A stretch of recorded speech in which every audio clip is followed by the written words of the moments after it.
अनि के रहेछ यहाँनिर के रहेछ फुलु भन न फुलेकै छैन फुलेकै छैन त्यही भएर फुलु भन्न नि मन लागेन मलाई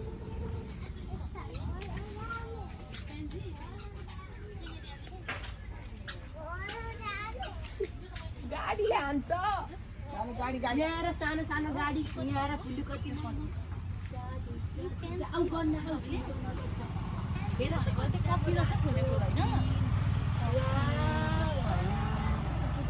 कलरहरु आउँछ नि पेन्सी यसो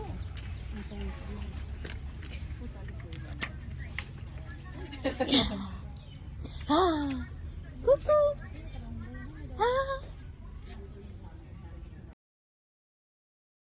जाऊ जाऊ जाऊ जाऊ आउँछे हेर त उहाँ हेर त बुइनले बोलायो भने आउँछु भन्दैछ के खाएको नानीले के खाएको अड्केला नि बल्ल बल्ल यत्रो 1 घण्टाको प्रतीक्षा पछि उ त एउटा पोको पोको घर हिँड्यो पखाली पखाली गरेर किन नानी किन कोसँग जाने तिमीले ममसँग कि दिदीसँग कति हो